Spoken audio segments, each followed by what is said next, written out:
So what is up, guys? Nick here, helping you to master your technology. 10 reasons the iPhone 15 Pro Max is better than the Galaxy S23 Ultra. Now, I covered this the other day, and it was basically the other way around. Why the S23 Ultra is better than the 15 Pro Max, and I'm not gonna kid with you. It was actually a little bit harder for me to find 10 reasons why the iPhone 15 Pro Max is better. Not because, it doesn't have some better features. It's just that the S23 Ultra is just more feature packed, and that's all there is to it. So S23 Ultra, it's time for you to take a loss to the 15 Pro Max in a few areas, and let's talk about what they are. And number one, we're going to begin by talking about one thing that I continue to notice every single year after year. It doesn't matter how many phones I purchase or how many phones I review for this channel. I never can get the same resale value. I don't care if it's a Samsung phone, a OnePlus phone, a Google phone, a Sony phone. It doesn't matter the brand, Xiaomi, whatever. I'm not singling out anybody, but I just cannot get the same resale value on the S23 Ultra as I can on an iPhone, and especially like this one. As a matter of fact, if you bought a 15 Pro Max and you were to sell it right now, you could still probably get $1,000 for it. If you buy a Galaxy S23 Ultra for $1,000, you'll probably lose $300 immediately. And as time goes on, you'll get less on the trade-in. So yeah, that's just one of the things I really like about 15 Pro Max. I just like about iPhones in general, especially the top line ones. They give you a lot of resale, especially again, the Pro line. The cheaper iPhones tend to drop a little quicker. Number two is I feel like the iPhone 15 Pro Max is just a lighter and just more comfortable iPhone to hold or phone to hold than the Galaxy S23 Ultra.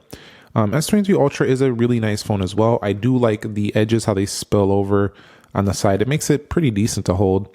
I don't like the corners though. They're a little bit sharp down there. So I don't know if Samsung's going to round that out or something in the future, but overall, the S23 Ultra feels nice to hold, but I just like the flat edges on the 15 Pro Max and the weight. It's a little bit lighter now.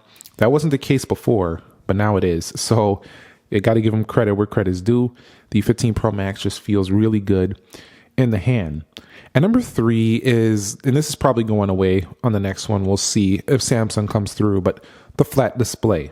It's just a better experience to me, having a flat display over the curved panel. Now, the curved panel is not bad on the S23 Ultra simply because they didn't curve it too much. And a lot of people I have had in the comments say it's just more premium. I love curved displays. I'm really annoyed that a lot of people are going away from them. And not every single brand is, but at the same time, the curved display, I will give it that. It does look premium and beautiful. I'm still into the functionality of a flat display. I love putting screen protectors on a flat display. And I also just don't like accidental presses, although they don't really happen too much on the S23 Ultra. I still prefer flat displays. It's one of the reasons why I really like what Google did with the Pixel 8 Pro, taking it to a flat panel. It's been a better experience to me overall. So that's just the next reason. That's my third reason. Number four is going to be the software. To me, is still more simple. And yes, that is actually a con for some people who want to pay, $1,000 for a phone and they want to really explore what that phone can do. But you gotta remember there is value in simplicity. Having a lot of features and everything is all cool and all, but if you're busy or you're trying to tackle your goals or whatever, and you just don't got time to be messing around with phone features and stuff, and you just need something simple that it just kind of works in the background of your life, I think the iPhone, once getting used to it, is a little bit easier in that sense.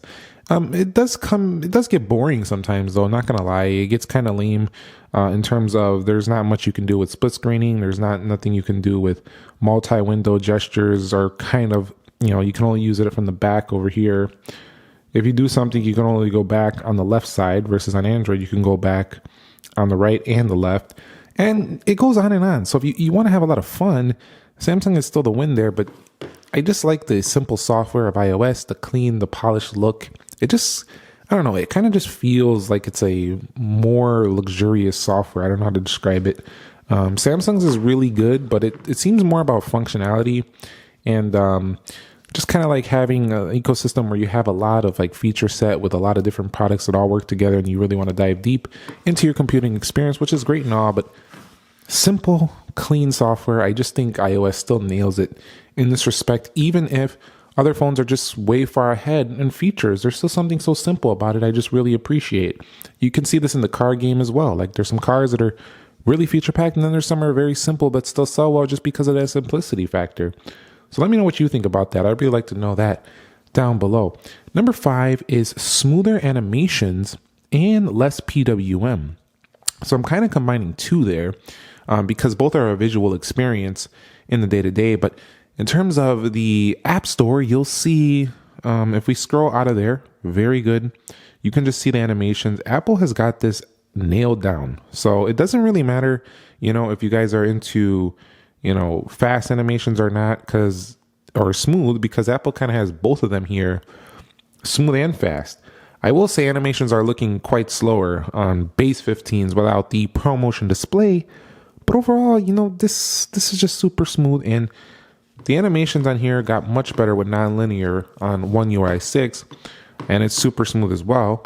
But I will say that, the animations still can sometimes have a little bit of a choppier bounce on the Samsung, and Apple just been doing this so good for so long. We're really close on Samsung, but still, I think the edge is still slightly smoother on the iPhone. But it's not like last year. It's only slight now. One UI 6 really jumped it up quite a bit, but it's only slightly. And then the other part of this feature, or this reason why, was the PWM. So as you use the Samsung device, it can get some flickering. Let me see if I can emulate it on camera here.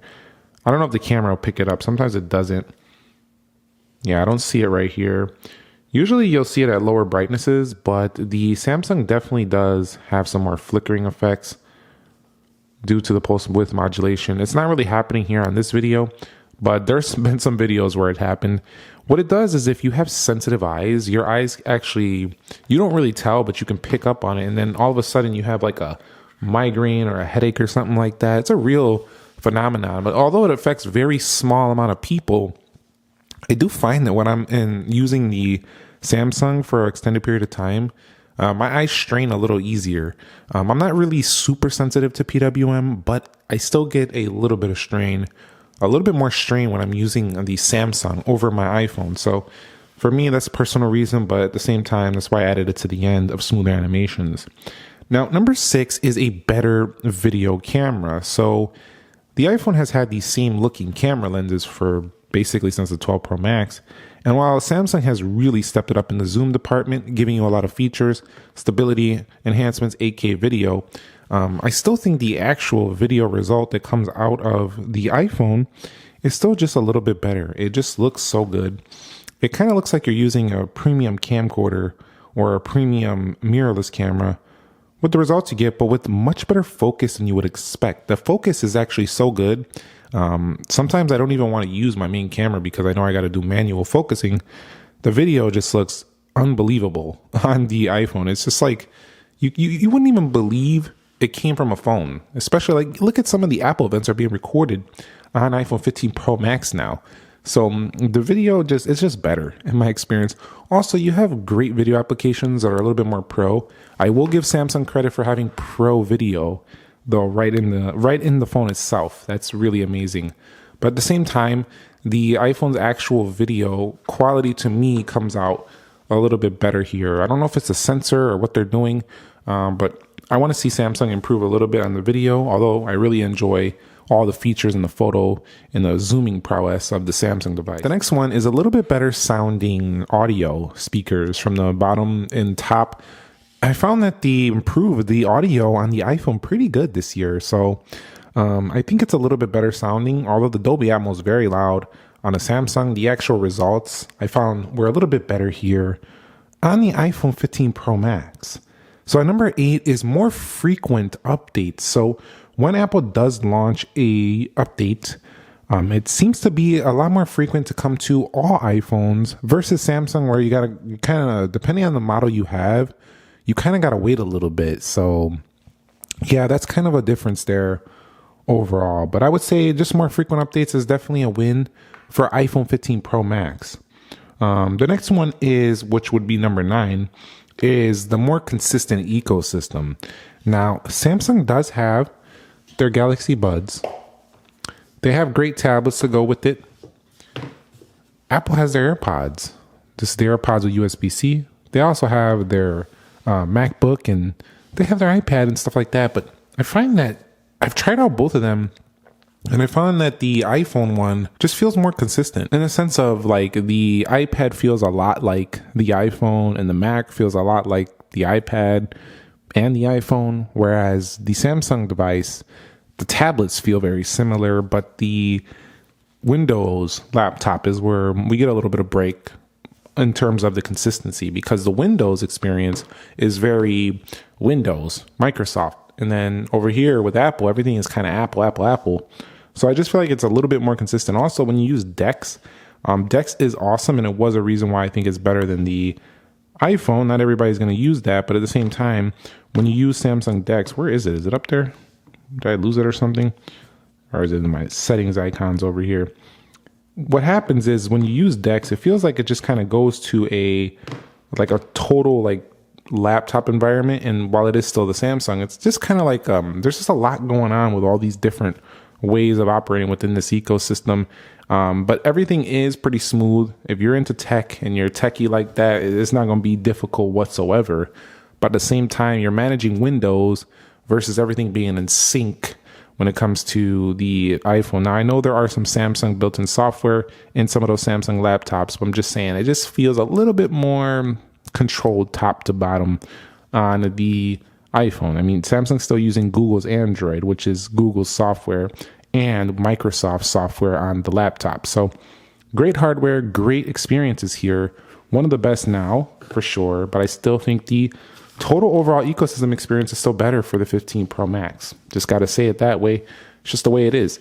The next one is iMessage and FaceTime, still not being available for the competing platform, holds Apple in an area where basically if you don't have that, well, I'm not saying you're left out. I don't want to say stuff like that because RCS is out now. There's a lot of great other messaging apps. Not everybody, if you don't live in the US, is all into this stuff, but it's still a advantage in terms of, if you do use it. So I'm putting it on here as a reason why, especially because a lot of people that I watch the channel, they always say, well, I love Android, but I have to have an iPhone around because of some of these apps right there.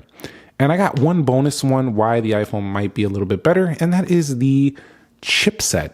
So we have a Apple A17 Pro chip in here. And wow, at first it was heating up too much. It still can get a little toasty. The cooling is going to be much improved on the 16 models. Having 8 gigs of RAM, but the A17 Pro chip gives this a little bit more longevity. It benchmarks higher than the Galaxy S23 Ultra. And while both of them are going to last a similar amount of time, I think you get a year or two more out of the 15 Pro Max. So those are my reasons why. 10 reasons why iPhone 15 Pro Max beats the Galaxy S23 Ultra. But I mean, really, you have to look at my other video to see if you really agree with that overall, because the S23 Ultra is still a king. And I'm really excited to see how the S24 Ultra will face off against the 15 Pro Max. So let me know your thoughts. Do you have a 15 Pro Max? Do you plan on buying one? Do you think it's the better phone here or not? Comment down below. Let's discuss that. And I will catch you all in the next episode. If you enjoyed this one, click the like button for me. Subscribe if you haven't already. Nick here. Be sure to be well. Have a great day and peace.